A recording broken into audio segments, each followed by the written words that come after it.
536 Yada Yahowah, Shanah, years. 11. Ka any, like me. To be, or not to be. One of the most interesting prophecies about prophets is found in the Torah. It is presented by Moseh, who is the leading expert on the subject. Considering the instructions on how to differentiate between a true prophet and a phony associated with this revelation, it is quite amazing that both Christianity and Islam lay claim to it when it applies to neither. And the Jews, for whom it was written, have long failed to recognize the individual being depicted. And yet, what the prophet Moseh was describing not only resides in the center of Yahweh's story, the subject, Daud, is the most interesting man in the world. Moreover, the Messiah's second and third lives were and will be even greater than his first. As a fellow Zarawa, the subject of this prophecy is the most like Moses. And his life calibrates our assessment of time, with an equal number of years spanning his life on either side of Eden. We are going to cover this prophecy from beginning to end because the teaching associated with it is exceedingly helpful and seldom considered. What we are going to read leaves no quarter for the religious, and it impugns everyone who has claimed to have received a vision from God since Malachi, some 2,450 years ago. Speaking to the Lo'i, those enlisted by Yahowah to serve Yisra'elites, Moseh began the 18th chapter of Devarim with 537. There should never be, lo higher, it should not exist, kal imperfect, for the Lo'i, ha Lo'i, for the family line descended from Lo'i, the son of Jacob and Leah, those who were assigned responsibilities within the tabernacle, meaning to join together and unite, commonly transliterated Levite, among the priests, la ha Cohen, for those officiating as ministers and mediators, teachers and advisors, judges and counselors, inclusive of the entire lineage, Shel Shebet, every branch and tribe. All of the clan who are offshoots, of Lo'i, parcels of land, possessions, donations, shelik, an allotment of property, a plot of ground, or belongings which are given, assigned, or derived from obligatory offerings. Or an inheritance, wa nashala, a share which is apportioned or assigned to successive generations, associated with Yisrael, Yisrael, as part of the descendants of Jacob.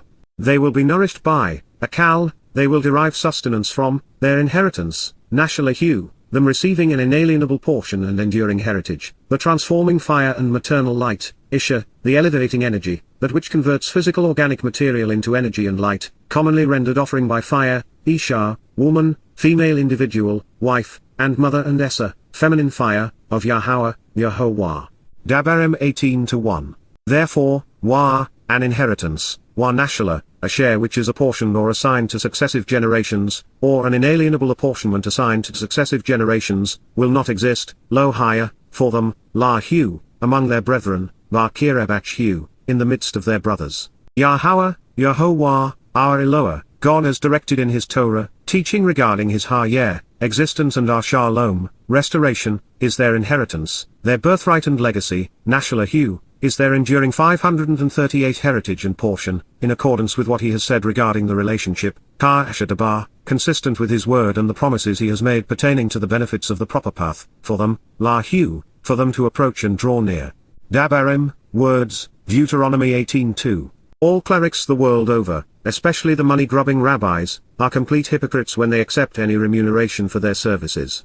If a person wants to serve God's people, there are a number of baseline requirements, many of which were prescribed in this opening statement and none of which any cleric is currently observing. Those serving on behalf of God's people must work freely without profiting economically. We may not accept donations, a salary, or monetary gifts. The servant's contributions must be ka ashadabar Yahowah, in Yahowah's name and consistent with God's testimony, especially regarding the proper way to receive the benefits of the relationship. In addition, we should recognize and advance the specific responsibilities assigned to the Lo'i Cohen pertaining to Yahowah's home and his mikre. Our principal resource must be the Torah, where this instruction was placed, and our intended audience should be Yisrael, to whom Moseh spoke and led. Considering how frustrated Yahowah has been with Yisrael these past 3,500 years for having forgotten him, and for having broken the covenant, the last thing anyone should want is to be further disinherited. Moreover, prior to Yahowah's return and the restoration of Yisrael, the nation is way too polluted with Haredim and progressives to be inviting.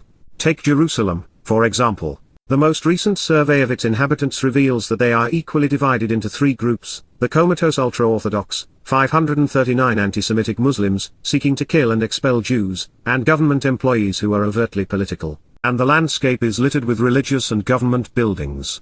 The proper inheritance is to be nourished by the transformative light of our spiritual mother, to experience the promised conversion from physical and material beings to energy and light. What Yahowah is offering is elevating, empowering, enlightening, and enduring.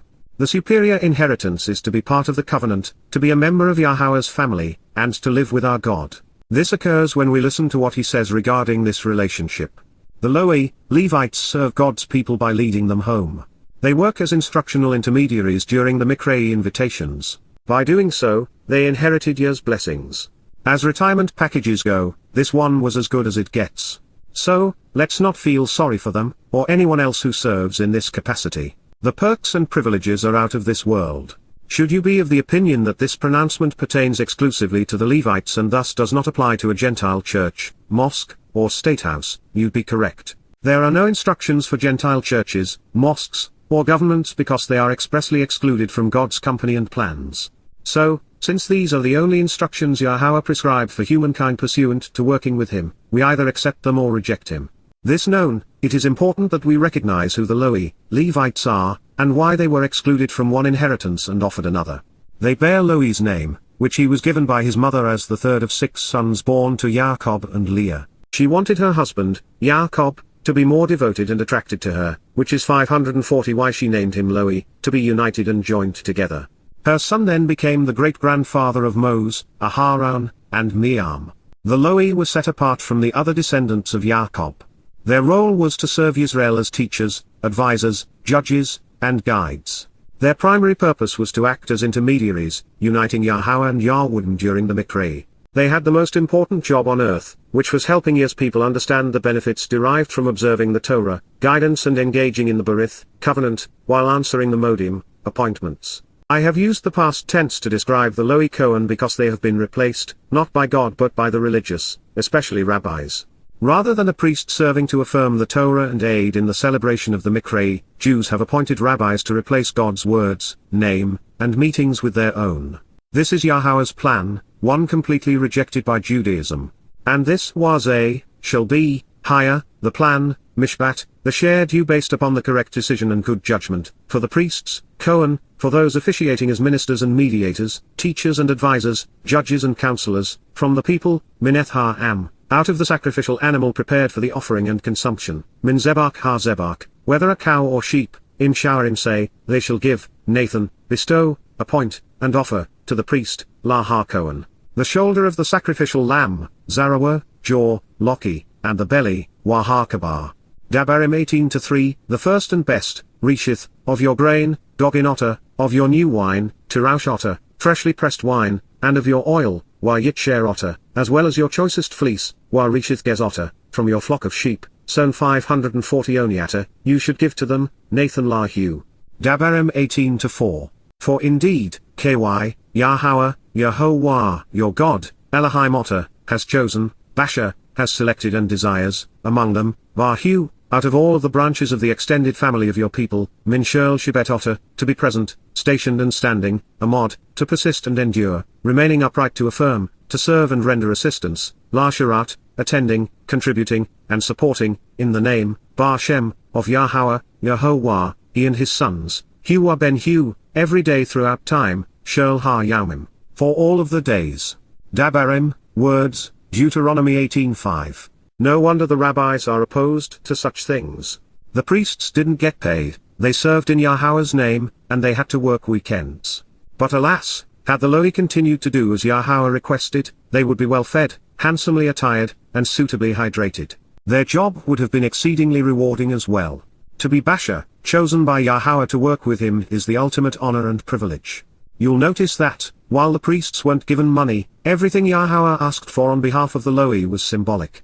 If we were to apply this to a contemporary situation, it would be appropriate to feed and clothe those promoting the Torah while also paying for their utilities, olive oil. Yahowah's ministers were not given a salary or a housing allowance. Their only reward was the covenant and its benefits. So, we have found the first of many reasons rabbis, pastors, and priests seldom preach from Dabarim 18. Yahowah's list of just rights is especially revealing. The lamb is symbolic of Passover and of eternal life. The Zarawah represents Moseh, Daud, and, to a much lesser extent, Yada. The jaw and belly speak of nourishing words. 542 Reshith is the first word of the Torah. Wine is symbolic of the blood sprinkled on the doorway and mercy seat during Passover and reconciliations. And olive oil represents the set-apart spirit, as she enlightens and nurtures us. The fleece speaks of being part of Yahweh's flock and of being enveloped and adorned by the ruach. This was more than a list of ingredients, it was a teaching moment. And there were many strokes left in Yahweh's brush.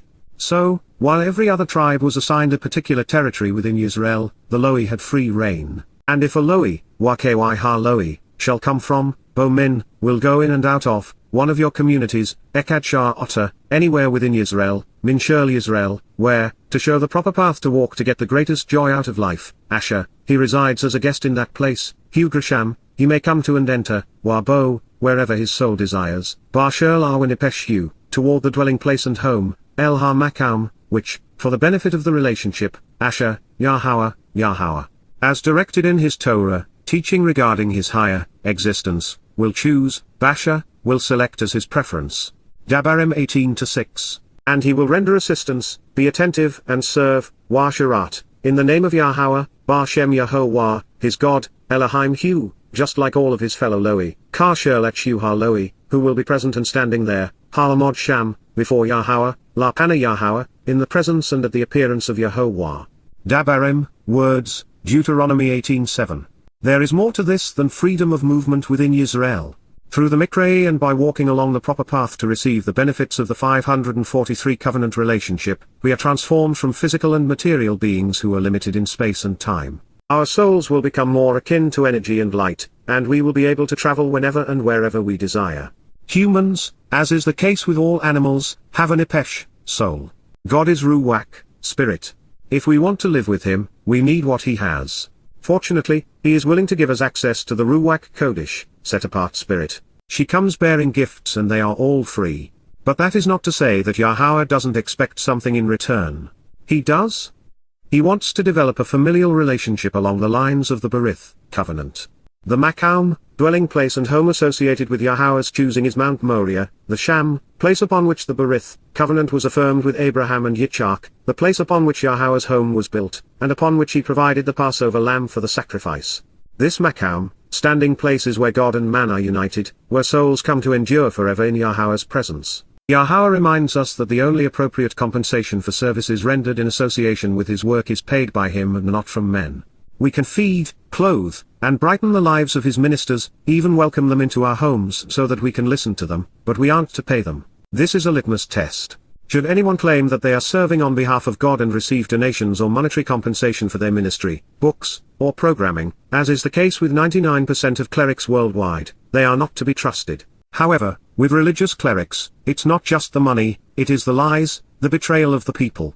Yahowah holds every rabbi, priest, imam, and pastor in contempt. He will 544 hold them accountable by sentencing many of them to a long stay in Shaul.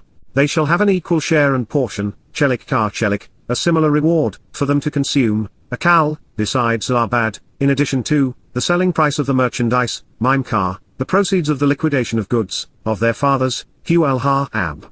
Dabarim, words, Deuteronomy 18:8. This seems to suggest that, even though the Loi Cohen share of wool, wine, or olive oil was designed to be consistently fair, if a bumper crop yielded more than they could consume, their fathers were able to sell the surplus. This statement also suggests that Yahowah is supportive of the idea of providing an inheritance for our children, passing along what we have earned to make their lives better. It is yet another way for us to model his intent through the covenant. As we examine the next several statements, we are confronted with the realization that the Towrah bar, abominable things conducted by the Goyim that are being disparaged, and which God wants his people to avoid, focus on religious beliefs and political platitudes of disingenuous people and intrusive governments. Therefore, the things men and women love, the things that bring people together and shape their lives, are the very things Yahowah abhors. The second insight is more subtle, albeit heartbreaking. Since Israel failed Yahowah by incorporating these things into their culture and became every bit as religious and political as the Gentiles, God had to find a Goy who had rejected the ways of religion and politics to reconnect with his wayward children. Third, while there are many aspects of the Egyptian, Babylonian, Assyrian, Greek, and Roman religions melded into Judaism, Christianity is an overt amalgamation of 545 these religions. Even Bible is based upon Babel, Babylon, being confused by the Lord. Some of the many abominations of the Gentiles that were included in Christianity include the Trinity, crosses, worshipping the Lord, Christmas, Easter, Sunday observances, the Mother and Son of God, along with the myth of a dying and resurrected deity becoming more popular than the Father of the gods.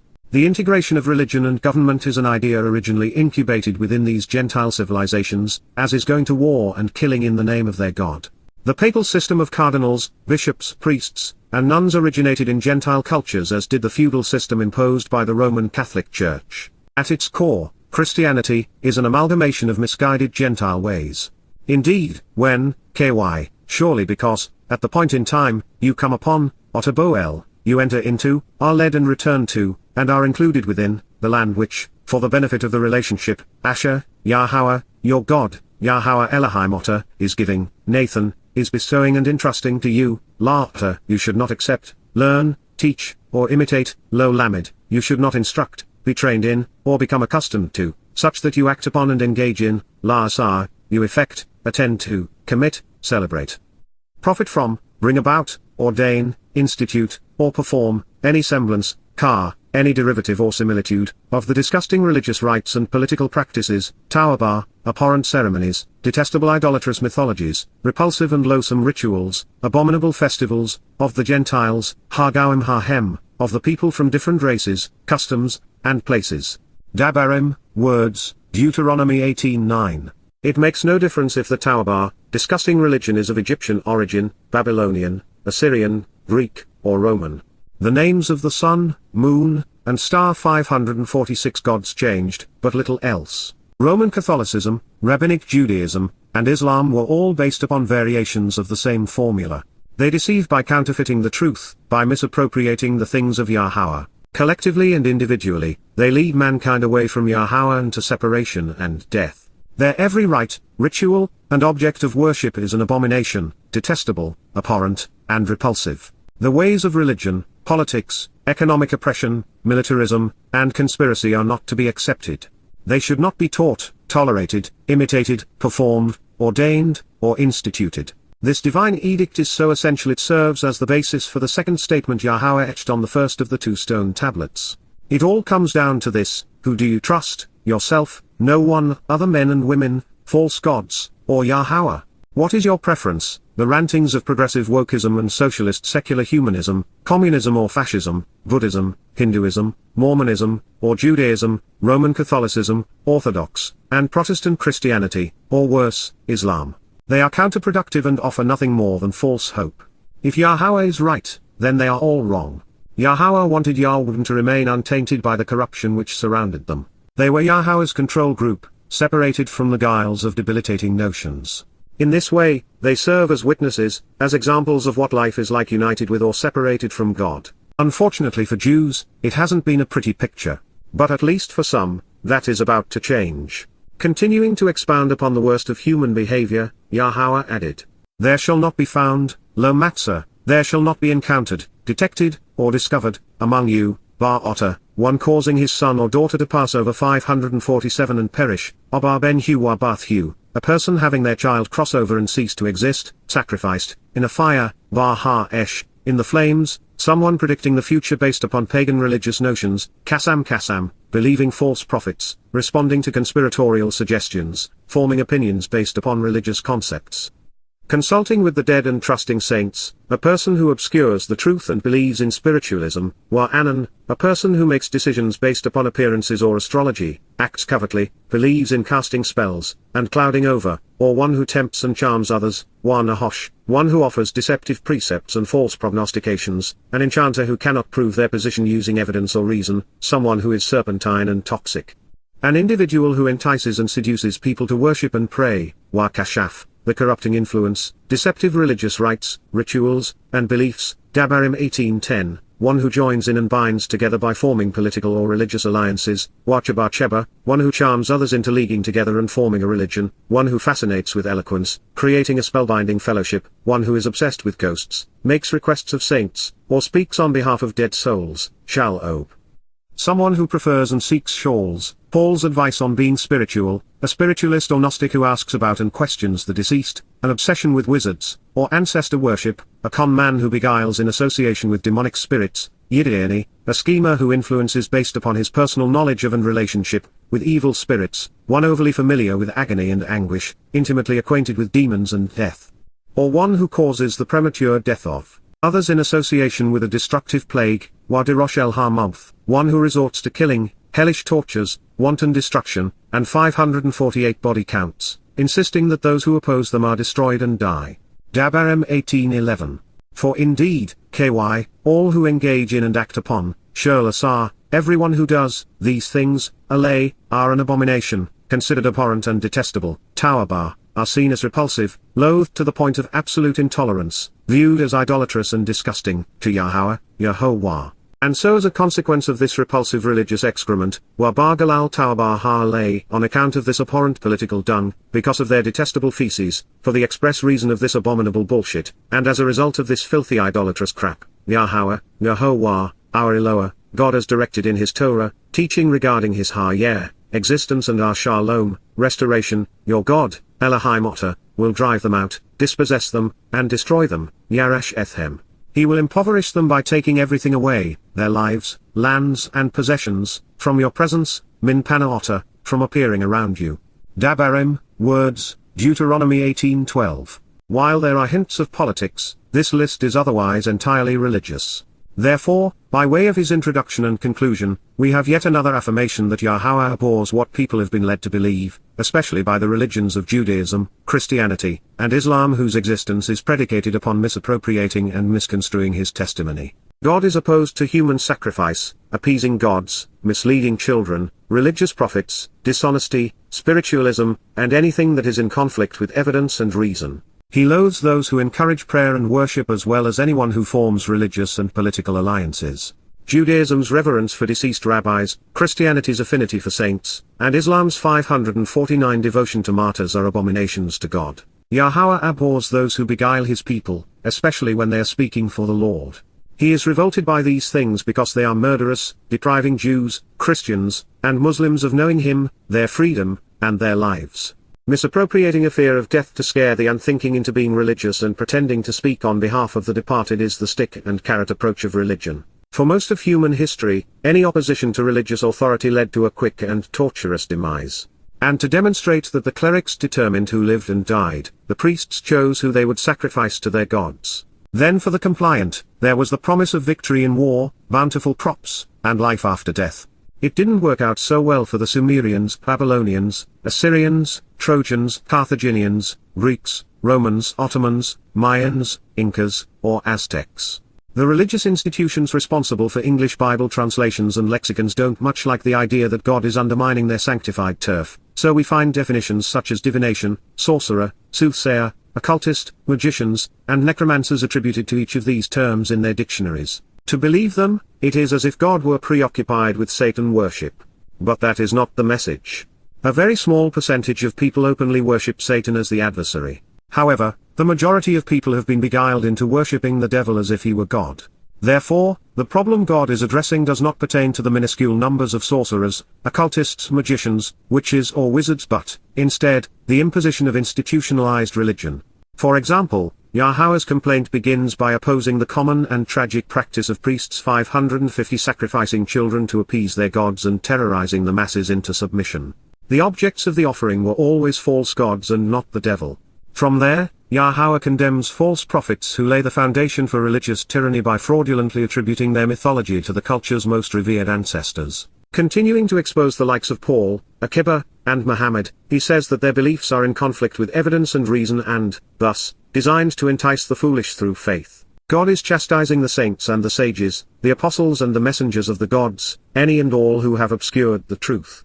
He is opposed to the Gnostic notions and the cult of death which underlie Christianity in addition to the murderous nature of Islam. Qassam, Anan, Nahash, Kashaf, and Chabar all speak of the misrepresenting the truth, of misconstruing and twisting God's message to impose oppressive and binding religious schemes, especially those which control people by integrating religion and politics. Yahowah is condemning those who captivate and betray, who deliberately denigrate the masses in the name of their alter egos. He is no friend of those who promote conspiracies, consider themselves spiritual, and are irrational and easily seduced. God loathes those who are overtly religious and prefer the fellowship of the faithful. God is impugning everyone who offers the hope of life after death to believers. And specifically, Yahowah is opposed to Shaul, Paul, the Gnostic rabbi, both Jewish and Roman, who inspired and wrote most of the Christian New Testament based upon the pagan myth of a dying and resurrected God, advancing spiritualism over reality. Since he and his ilk were possessed by demons, their rhetoric is overly fixated on agony and anguish. They are responsible for the deaths of countless billions. Their views are infections, spreading like a plague of death. 551 While this list is condemning Judaism and Christianity, it is also lethal to Islam. According to the Quran, Allah spends his days in hell tormenting infidels with the entertainment of burning. The capricious promise of deliverance from hellfire is the Quran's almost repetitive rant with 1,000 variations. But be advised, what pleases Allah is an abomination to Yahowah. The Islamic hadith tells us that Muhammad's father was saved by the use of divination arrows, another abomination. These same sources explain that Islam's prophet cast lots to determine the order in which his militants could pick Jewish slave girls to possess and rape. Anan lies at the heart of Muhammad's deadly deception. During one of his terrorist raids against a Jewish community, Muhammad said, "I have been sent with the shortest expressions bearing the widest meanings, and I have been made victorious with terror, and while I was sleeping, the keys of the treasures of the world were brought to me and put in my hand."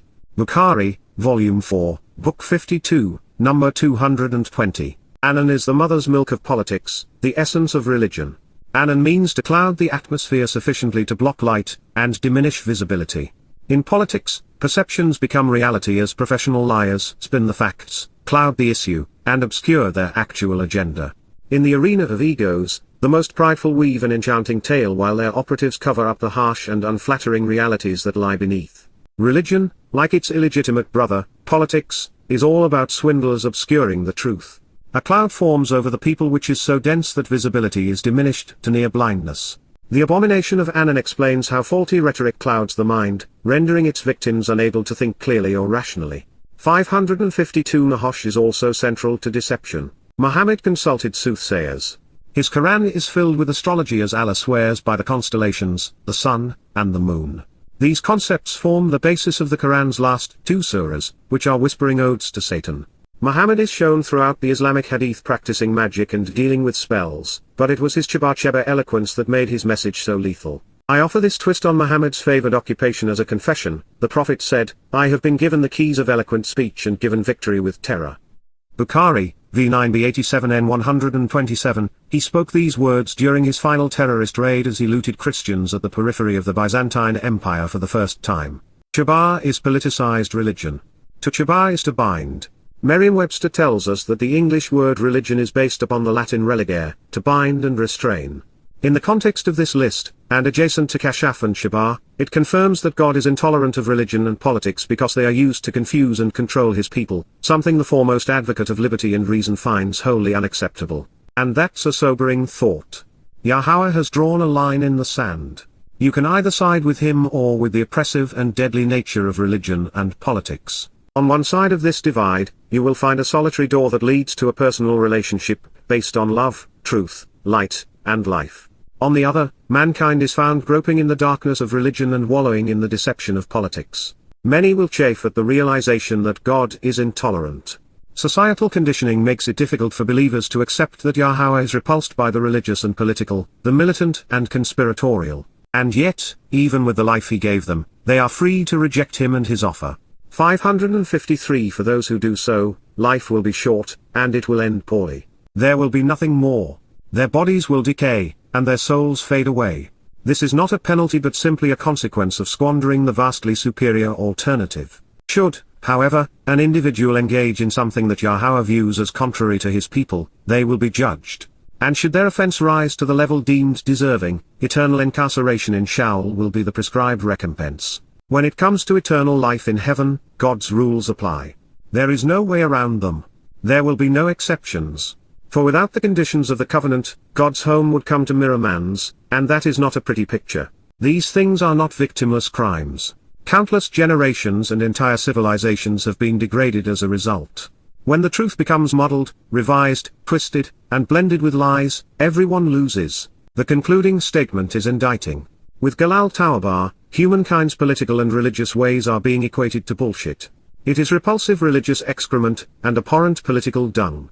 And to rid the world and his people of this crap, God is committed to driving the religious out, dispossessing them and destroying all traces of them. That said, the way the United States is taunting Russia and China, going to war economically and politically against both, and militarily equipping a proxy to kill Russians, there won't be all that many people left for Yahowah to sweep away upon his return. If we want to be included in Yahowah's eternal family, we must allow him to perfect us.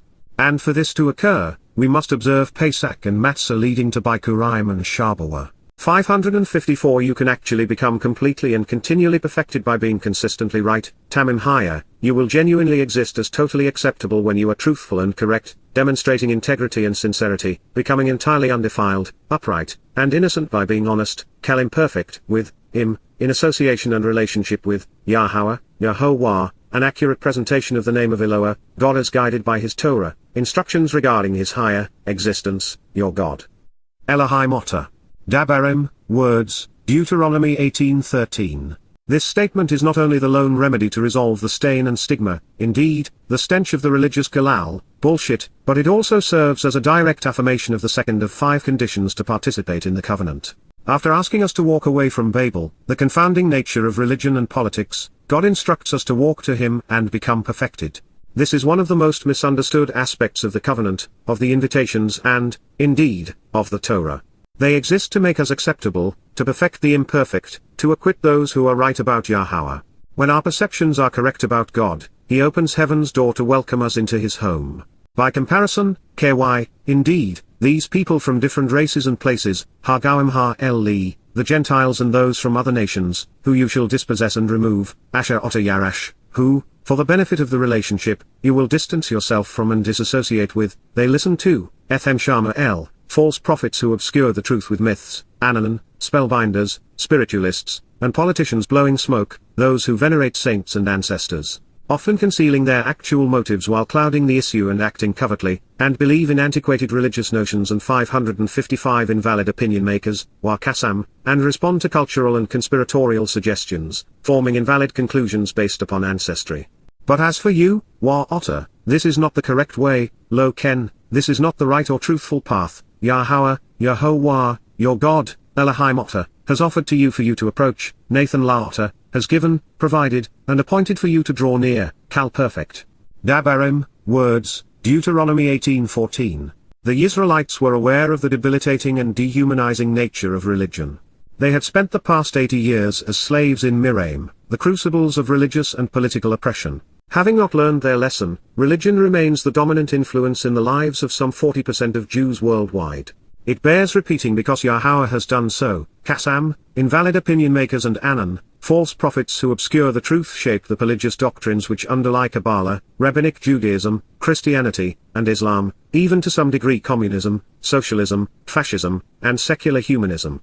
False prophets inspired by antiquated ideas have obscured reality under the guise of enlightenment to propagate misleading religious and political schemes. God is reminding us that he dislikes religious and political leaders, so much that he won't tolerate them in his presence, near his people, or in his land. They will have no place in Yahowah's eternal family. With Yahowah's preferences clearly articulated against religion, we arrive at the statement misappropriated by Christianity and Islam to validate their religions.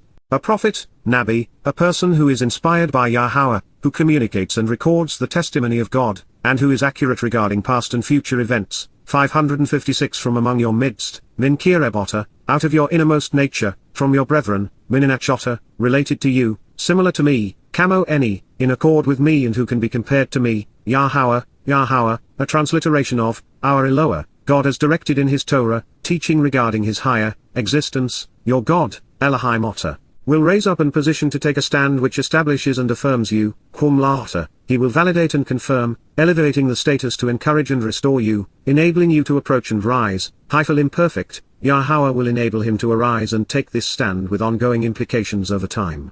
To him, I want you to actually and continually listen, El Hu Shama, it is my will that you genuinely and literally hear him with ongoing implications over time, Kal imperfect paragogic none, actually and consistently pay attention as an expression of the desire of the speaker.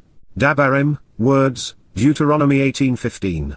This is consistent with everything, Kar Shurl, according to all, which, Asher, you requested of, Shalminim, you asked for while questioning, Kal perfect, Yahowah, Yahowah, written as directed by his Torah, teaching regarding his higher existence your God, Elohim Otter, in Korib, Bar Korib, during the day of the assembly, Bar Yaum HaKahal, in the time everyone in the community congregated together, when you said, La Amar, requesting, never again let me hear, Lo Yazaf La Shama Eth, no more. Not even one additional time do I want to listen to, Kal imperfect, the voice, Eth Kaul, the sound of Yahowah, a transliteration of Yahowah as instructed in his Torah, teaching regarding his higher existence, my God, Elohim Eni. Nor let me see and witness, while lo Ra, nor be visibly shown nor perceive, this intense fire, Eth Ha Esh Ha Gadol Ha Joth, this massively powerful, extensive 557 and important, astonishing and great, brilliantly glowing flame of light, any more, ode, again, now or in the future, lest I die, while lo Moth. Dabarim, words, Deuteronomy 18:16. Therefore, Wah, Yahowah, Yahowah, an accurate presentation of the name of Eloah, God as guided by his Torah, instructions regarding his higher existence, said to me, Amar El Eni, responded to me, that is actually better, and they have appropriately conveyed their preference, Yatab Ashadabar, they have responded as expected under the circumstances, communicating what they want regarding the relationship, and it is acceptable, even beneficial for such communication.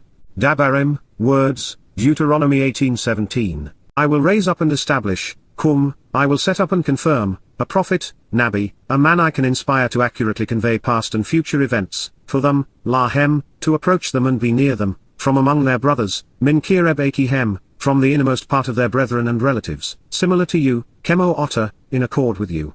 And I will put, Wa Nathan, I will give, provide, and bestow offering, my words, Dabarim Eni, my message and testimony, in his mouth, Bar Pehu, and he will convey to them, Wa Dabar Elhem, he will speak to them and communicate, everything which, for the benefit of the relationship, Eth Sherlasha, I instruct him, Zawahu, I appoint and direct of him. Dabarim, words, Deuteronomy 18:18. And it shall come to be, Wahaya, it shall exist, that an individual who, Ha-ishasha, that a person, who for the benefit of the relationship, will not listen, Lo Shama, to my words, El Dabarimeni, my testimony, which he shall declare, Ashadabar, which he will share to show the way to the benefits of the relationship and to 558 get the most enjoyment out of life, in my name, Bar Shemeni, I, myself, will seek it of him and hold him accountable for it, requiring it of him, Anoki de Roshminim Hu. I will hold him responsible after conducting an investigation to see if he can present it. Dabarim, words, Deuteronomy 18:19. This is among the most provocative and least appreciated declarations in the Torah. To set the scene, Yahowah had asked Moseh to gather the children of Israel so that he could speak directly to them, the purpose of which was to affirm that everything Moseh had been sharing with them had, indeed, come from God. From a human perspective, the meeting had been an unmitigated disaster. Rather than reassuring the Israelites, Yahowah had unintentionally intimidated them. The brilliance of his presence and the tenor of his voice were overwhelming, too much for these irascible people with a bad attitude to handle. It is likely also that they were afraid God was going to peer into their minds and souls and recognize that they were not that far removed from their brethren who had conspired to craft and worship the golden calf. This may sound shocking, but it is nevertheless true. Most men and women want nothing to do with Yahowah. They prefer fake gods, who, by design, are similar to them and accepting of them. They rather like a God that they can influence with their prayers and deeds. Most men and women prefer them as puny and pathetic, as malleable and contradictory, as are they. A God befitting the people is easy enough to make. Humankind has devised millions of them. Get enough people to believe based upon the monumental edifices erected to them and the scriptures attributed to them, and a God is born. They grow in stature by building religions around them, by telling the skeptics that they are going to 559 be tortured in hell and the compliant that they will be rewarded in heaven. The more popular they become, the more godly they appear. Throughout human history, in every race and place, men and women have done this very thing, shaping their culture and lives around the gods they have fabricated, with the most prevalent being Jesus Christ and Allah. And where there is a false God, the real God is not welcome, because he threatens to undermine the very essence of who the faithful have become. The Israelites of the Exodus, like the Christians, Muslims, and Haredim of today, wanted a God they could fashion to please them, one they could make like themselves, one who would listen to their prayers and tell them that they were the only ones who were righteous. They had no interest in learning what pleases Yahowah, listening to Yahowah, or allowing God to make them more like him by becoming acceptable to him. Nearly 3,500 years later, nothing has changed. As a result, the people pleaded with Moseh to intervene, to silence the voice of God and remove his light. While that would normally be considered a giant stride back into Miraim, even a return to Babel. It is what Yahowah had anticipated. It is the reason he asked Moses to engage with him to liberate his people. It is the reason God was revealing the Torah to this lone individual rather than to 70, 700, 7,000, 70,000, or all 700,000 people. Individuals are few and far between who listen to Yahowah and accept him on his terms. Fewer still engage, doing as God has instructed. Even over the last score of years, while there are many covenant members who work with me to publish and promote Yahowah's message, when it comes to the translations and insights derived from them, these books have been written by the two of us, as was explained in Yeshaya, Isaiah 11 regarding the Chota, 560 secondary branch and sucker giving the old roots and stump new life. With some notable exceptions, this is consistent with the way Yahowah has engaged since these words were spoken 3,470 years ago. The differences in the way Yahowah is communicating today are attributable to the fact that there is so little time remaining for Jews to respond prior to his return with Daud. Therefore, without time for a backup plan should I fail, I have benefited from the counsel, comprehension, and confidence of the seven spirits of Yahowah. Further, this close to the conclusion, prophecy is no longer a viable option, so God has chosen a witness.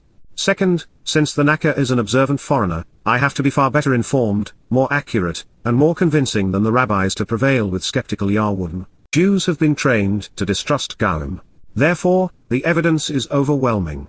Third, since 99% of what I'm revealing is contrary to accepted religious beliefs, and since 99% of the insights and conclusions I am sharing are unheralded, I stand alone with Yahowah. This is relevant because there is a prevailing myth stabilizing societies that insists the popularity of something that is universally upheld must be true while the conclusions of a lone contrarian are wrong. This means that advocating Daud's role as the Messiah and Son of God fulfilling the Mikra is tough to swallow even when it is confirmed by God himself. So, Yahowah had to intervene to get this much right against so much wrong.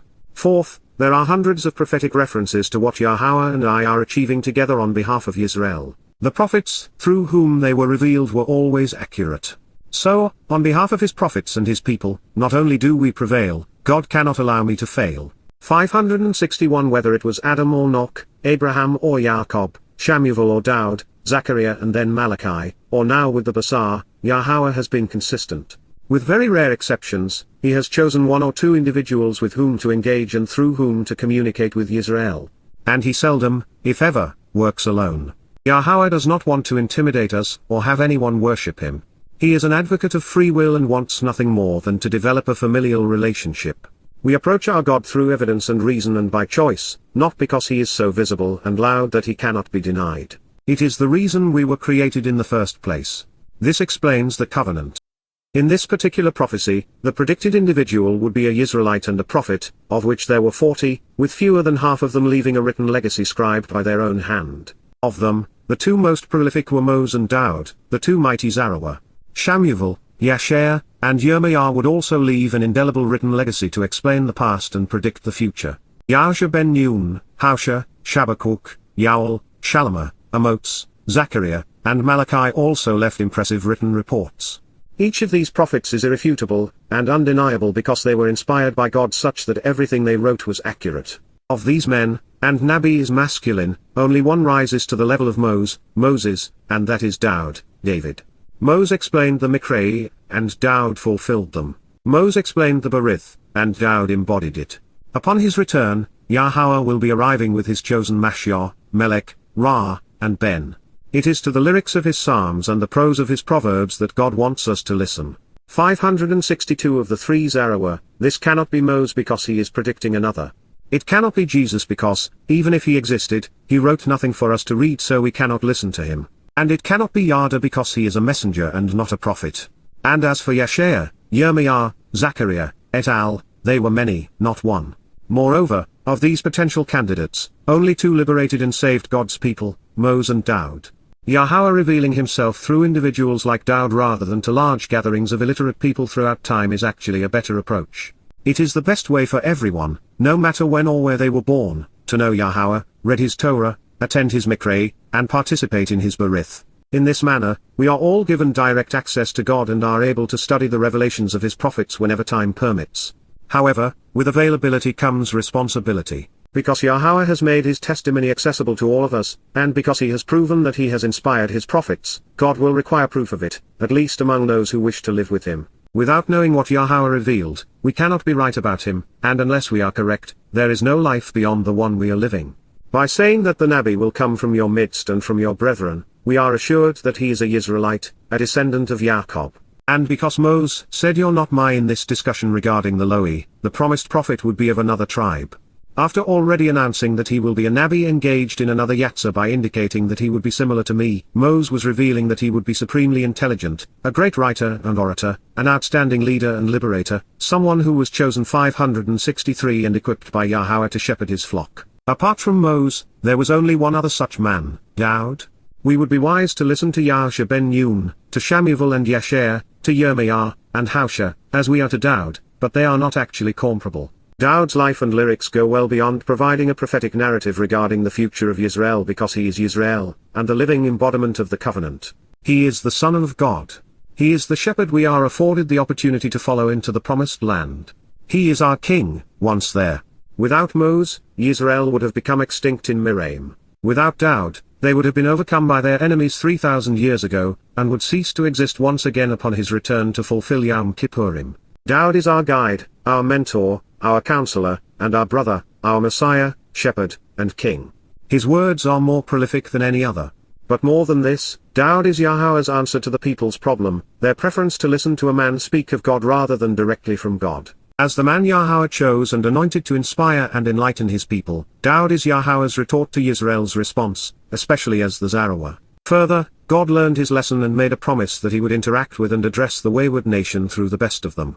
Yahowah brought Daud out of obscurity, raised him above all Israel, and established him as the Mashor, Ra, Ben, and Melech as well as his Nabi. God placed his words in his mouth, evidence of which we find throughout the Mizmor and Marshal as he sang them to us. God's son followed in his father's footsteps, doing as Yahowah instructed. And because of this, God is expecting 564 us to know what he wrote for us to read. His words, after all, define the relationship Yahowah wants to achieve. And therefore, it is essential that we come to recognize and accept Daud's unique position in the heart of Yahowah's story.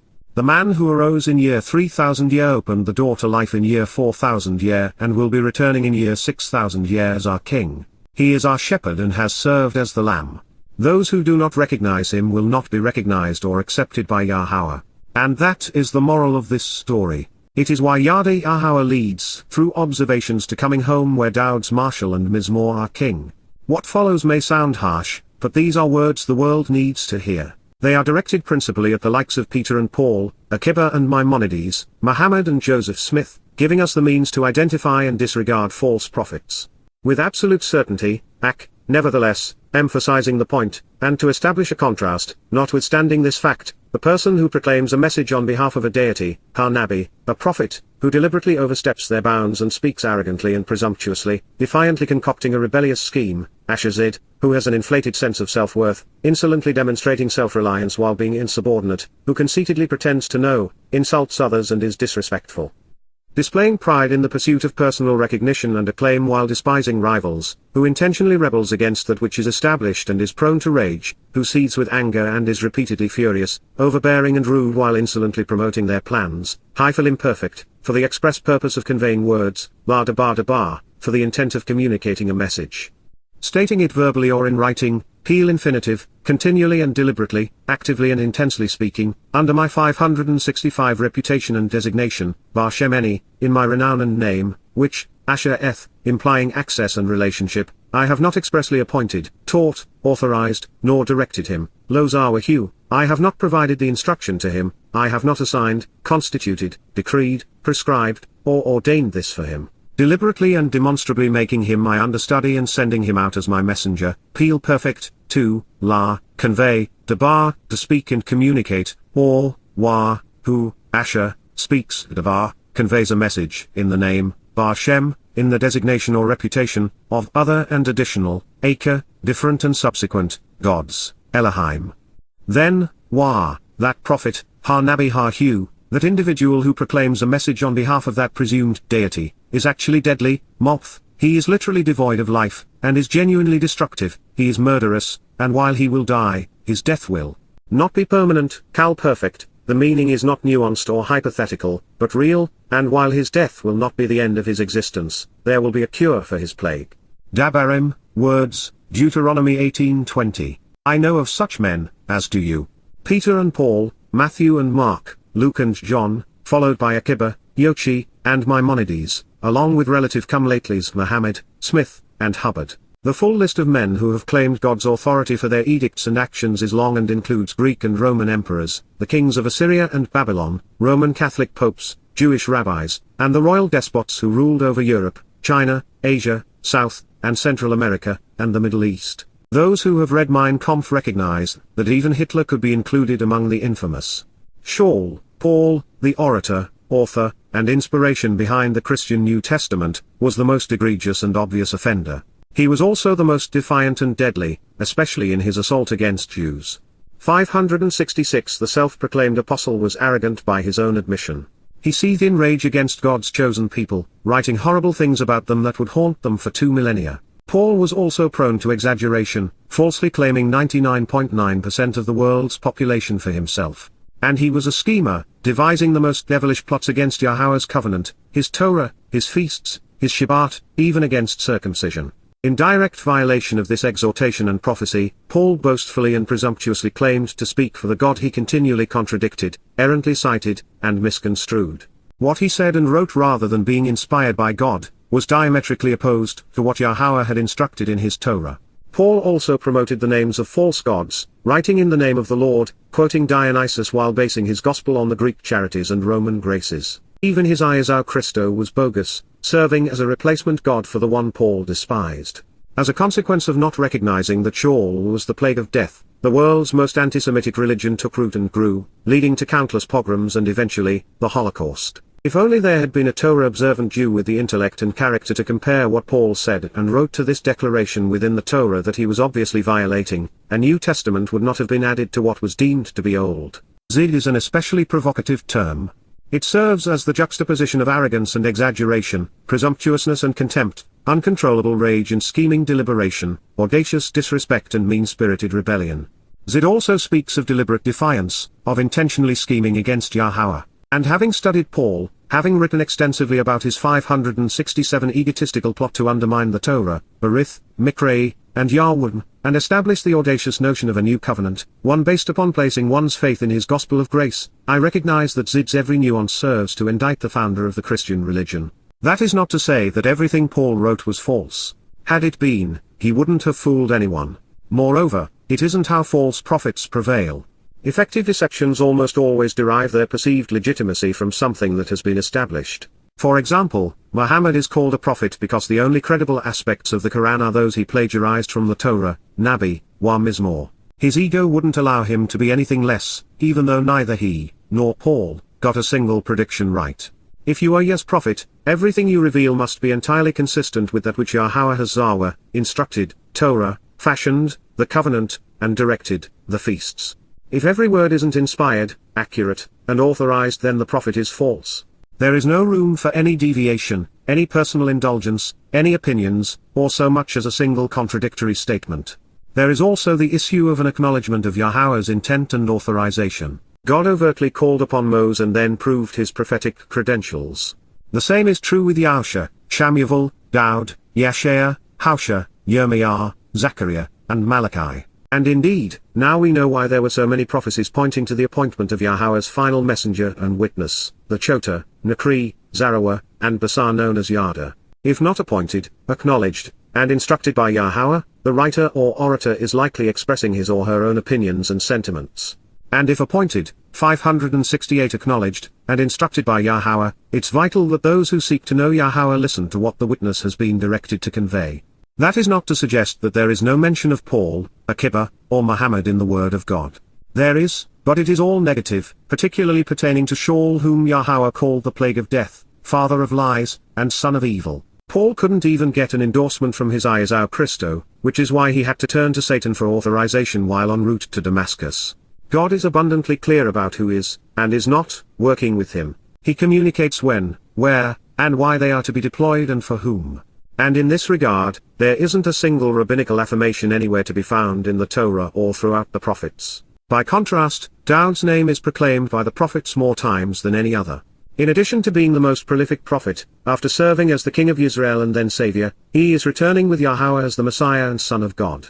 When a person claims God's authorization and inspiration as Paul, Akiba, Muhammad, Maimonides, and a plethora of rabbis have done, their testimony must be perfect, and yet it is seldom correct. There can be no latitude, no compromise, no accommodation, or justification. A false prophet cannot be exonerated by pointing out that some of the things he wrote were true. It only takes a single errant stroke to expose an impostor. Their lack of respect for Yahowah's word, his name, his Torah, his covenant, his invitations, his terms, and his way are individually sufficient to denounce them all. Every prophet who spoke for Yahowah affirmed the Torah. They share God's guidance and teaching and do not amend it, challenge it, replace it, or annul it. Their focus was always on Yisrael. Within their revelation, Yahowah 569 speaks in first person and is frequently named, followed by Daud and Moses. No one else matters, other than to identify the cast of characters interacting with and misleading Yisrael. The unique and enlightening nature of Hebrew stems and conjunctions can influence the way we convey verbs such as moth, death. In the Kal stem, we should perceive false prophets as being genuinely deadly and recognize that their words are actually lifeless. There is then good and bad news relative to the perfect conjugation. On the positive side, the plagues inspired by such men will not endure because God has devised a cure. But as for the liars themselves, by writing moths such that the consequence is time-constrained, the false prophet's death will not be the end of their existence. And this means Yahowah intends to dispatch such souls to Sheol where they will remain incarcerated and separated forevermore. Since this is a life and death matter, Yahowah wants his people to be absolutely certain who was speaking for him and against him. So, he said, and if you say, Wakyamar, using your best judgment, Baalibabota, in your heart, how, Eka, in what way, can we actually and consistently know, Yada, will we be able to continually recognize and be aware, understand, appreciate, become familiar with, and acknowledge, the statements which, Ethadabar Asher, the message and words that, Yahowah, God's name transliterated as guided by his Torah, instructions on his higher, existence and his role in our Shalom, reconciliation as Eloah, Almighty God. Himself, Hu, has not spoken, Lo Dabar Hu, has not communicated or stated. Dabarim 18:21. When a prophet speaks, Asher Dabar Ha-Nabi, in the reputation and designation, Bar Shem, using the notoriety, status, and name, of Yahowah, and 570 the matter discussed, Ha-Dabar, that account and verbal depiction, has not occurred, Lo Higher, has not happened, Kal imperfect, literally and actually from the beginning to the present time and beyond, or, Wa, does not come to be, Lo Bo, does not happen, Kal imperfect, this is a message, Hu Ha-Dabar, these are words, that, Asher, Yahowah. The proper pronunciation of Yahowah, our Eloah, God has directed in his Torah, teaching regarding his Hayeh, existence and our Shalom, restoration, has not spoken to him, Lo Dabar Hu, has not communicated to him. Such a prophet, Nabi, has stated it, Dabar Hu, he has communicated this, arrogantly, presumptively, and independently of his own accord, Barzar down, insolently and inappropriately, showing a lack of respect and restraint, being self-motivated while acting contemptuously and rebelliously. You should not revere or respect him for having conspired to incite an alienating rebellion, Lo Gramin Hu, you should not be inspired by him or show any anxiety or fear toward him based upon this harmful and foreign attack. Dabarim, words, Deuteronomy 18:22. This begins by putting the onus on us. We have been provided the information we need to differentiate truth from lies. So, God says that after using our best judgment, if we remain unaware, then we can resort to using prophecy as the litmus test. If what someone claims was inspired has not occurred or does not occur, they are not speaking for Yahowah. The ability to consistently and accurately report in our past what will occur in the future is something that God, alone, can accomplish. The same is true with the distant past, in the time before either man or writing. For example, every nuance of the creation account conveyed through Moseh in Bereshith, Genesis transpired the way he described it, long before knowing this was possible any other way. 571 No prophecy, no prophet. Similarly, a single errant prediction or depiction destroys the individual's credibility. By this test, Yahowah's test, Paul, Akiba, Muhammad, Maimonides, et al., were not prophets and did not speak for God. As such, there is no credible basis for Christianity, Judaism, or Islam. So why are there any Christians, Orthodox Jews, or Muslims? Do you suppose they can't read? Do they not think? Are they ignorant, or just apathetic? Yahowah wants his people to recognize and condemn false prophets because they are devastatingly deadly. Their message must be obliterated for humanity to survive and thrive.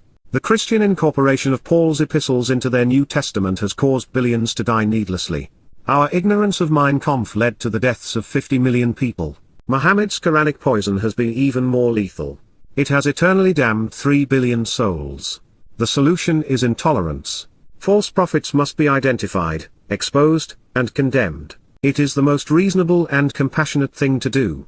This is the express intent of Prophet of Doom, questioning Paul, and the 3 volumes of Babel exposing Daniel and Ezekiel. Few things are more important than knowing who is speaking for God and who is not.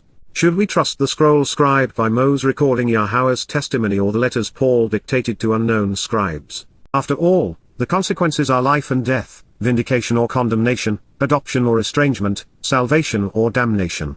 Or from a slightly different perspective, should we be accepting and respectful of Paul, Muhammad, Maimonides, Joseph Smith, Karl Marx, Adolf Hitler, or even Donald Trump and Joe Biden, Vladimir Putin or Xi Jinping to keep from offending the millions who have 572 placed their faith in them? Recognizing what was at stake, Yahowah has provided us with a definitive answer, both in style and substance.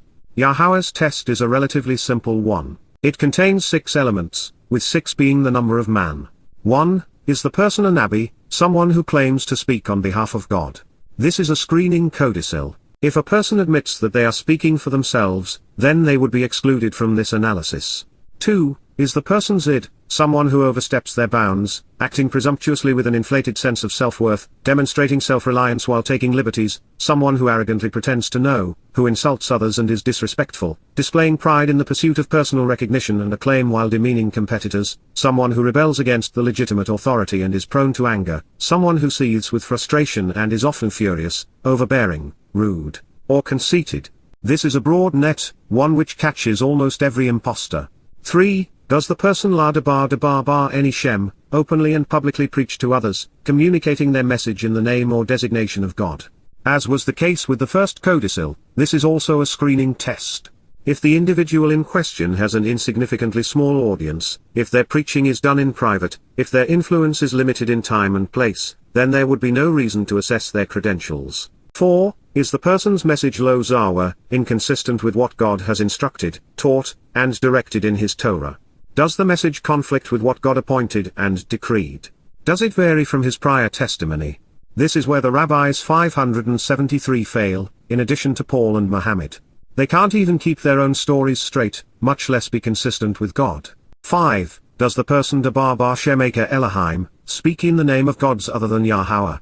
Replacing Yahowah's name with the Lord, Jesus Christ, Allah, Adonai, Hashem, and God is common among false prophets. 6. Does the person hire, accurately convey what has happened in the past, and do their predictions of the future materialize and come to exist as they have stated them? This is a test only a real prophet can pass. And the last of them spoke 2,500 years ago. Yahowah proved that he inspired the Torah, Nabi, wa Mizmor by punctuating his words with prophetic revelations, all of which have long since come true, or are materializing before our eyes, just as foretold. Since only God has witnessed the future, his predictions are always right, as he is reporting future history. In this way, he uses prophecy to demonstrate that his testimony is reliable. By reviewing this prophecy, we have learned a great deal about the nature and purpose of God. Not only is there just one God, one covenant, one Torah, and one way to his home, Yahowah has provided the guidance we need to know him and understand what he is offering. Equally important, he has affirmed the means to prove his existence and validate promises. The Yisraelites no doubt missed it, but when Moses asked God to choose a man to lead them after him, his answer was prophetic. 574 Then, Moshe, one who draws out, spoke, Debar, 4, Yahowah, Yahowah, our Eloah, God as directed in his Torah, teaching regarding his Hayah, existence and our Shalom, restoration, to convey, Amalah, to affirm, Bamidbar 27:15.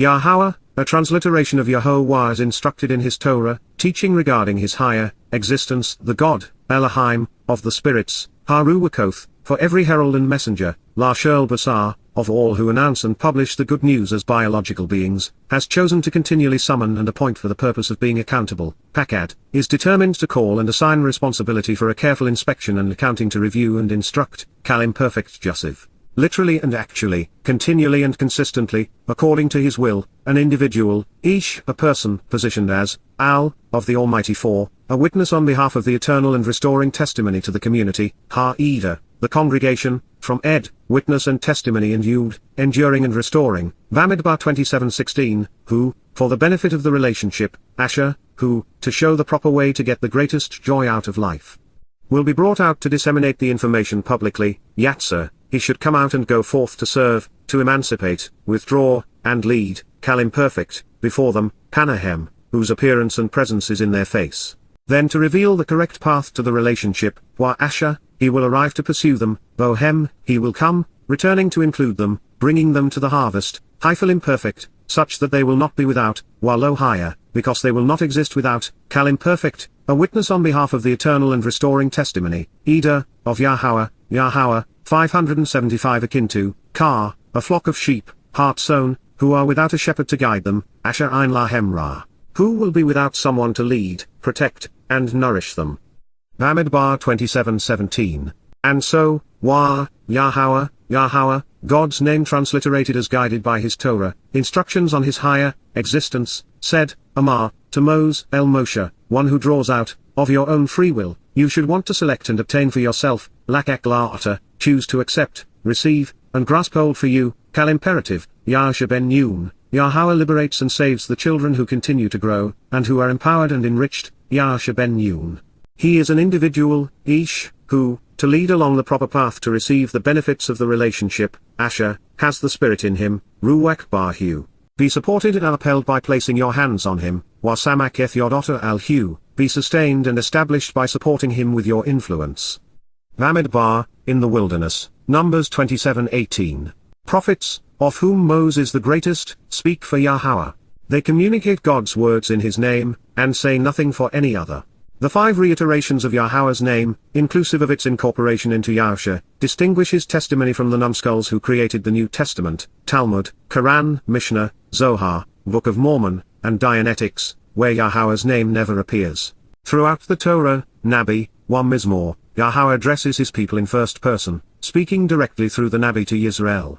This further differentiates Yahowah's eternal and restoring testimony from the rubbish produced by the religious. 576 inches Yahowah's statement regarding keeping Israel informed. We are tasked with properly translating Basar, Pakad, Ida, and Yatzer, each of which can be rendered in multiple ways. Since animals have souls, not spirits, and since only an infinitesimal percentage of people are immersed in Yahowah's spirit, rendering Shel Basar as all flesh following a reference to the Ruach oath, spirits of God is senseless, even though that is how it is portrayed in almost every English translation.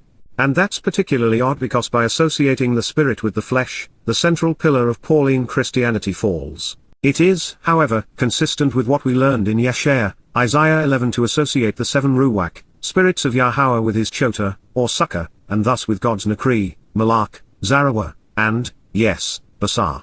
And if Yahowah felt it appropriate to empower, enlighten, equip, educate, enable, and embolden his final Ida, witness with this level of support, it would be fitting to offer the same to Moses, Yahshua ben Nun, Shamuel, Daud, Yeshaya, Yirmiyah, and all of the Nabi. While not every herald and messenger is a prophet, every prophet is a messenger and herald. Therefore, not only can we use the primary definition of Basar in this statement, but it is the only one that fits. Turning to Pakad, every definition seems to apply to this context. To guide his flock, Yahowah wants to summon and appoint a spirit-filled individual to review his testimony, and instruct his people, holding them accountable. God wants someone to be responsible for his sheep. So, he has appointed Ida, witnesses to share his eternal and restoring testimony, positioning them before the community. Yatzer is the Hebrew term Yahowah selected to describe the Yatzer, Exodus. Therefore, the spirit-filled Basar, messenger being appointed by God to share his eternal and restoring Ida, witness on behalf of the 577 covenant is Yatzer, leading the flock away from danger by disseminating the information that people need to withdraw from the harmful influences of religion and politics. Like Moses, the Ida and Basar will be liberators and emancipators. Asher is used throughout this prophetic declaration to affirm that Yahowah's focus is on showing his people the proper path to follow to receive the benefits of the relationship.